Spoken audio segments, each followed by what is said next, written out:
पंजाब हुकूमत एक कानून तैयार कर चुकी है।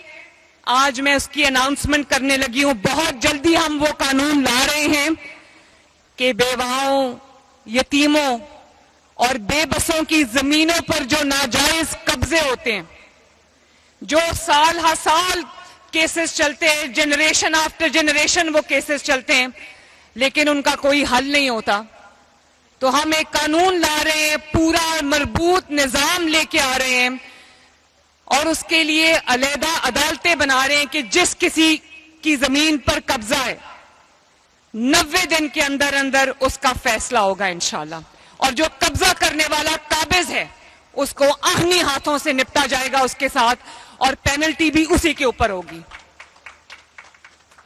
और कितने साल कैद है उसपे? 10 years। और उसपे डिपेंडिंग के किस तरह का वो कब्जा है 10 साल कैद है, और उसके लिए हम खसूसी ट्रिब्यूनल्स, खसूसी अदालतें बनाने जा रहे हैं। 3 महीने 90 दिन के अंदर अंदर उनको फैसला करना पड़ेगा।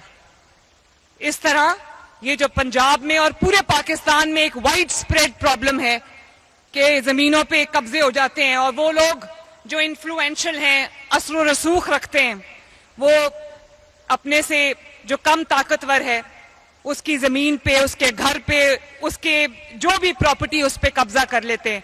पंजाब में इंशाअल्लाह ताला अब ऐसा नहीं होगा। तो इसलिए मेरा और पैरा का पंजाब के अवाम से ये वादा है कि जहां भी जुल्म होगा पंजाब हुकूमत वहां पहुंचेगी इंशाअल्लाह ताला, चाहे वो पंजाब पुलिस हो, या वो पैरा हो, या वो एंटी नारकोटिक फोर्स हो, या वो वाइल्ड लाइफ फोर्स हो, एनवायरमेंट फोर्स हो। जहां भी कानून तोड़ा जाएगा पंजाब हुकूमत वहां पर मौजूद होगी इंशाअल्लाह ताला।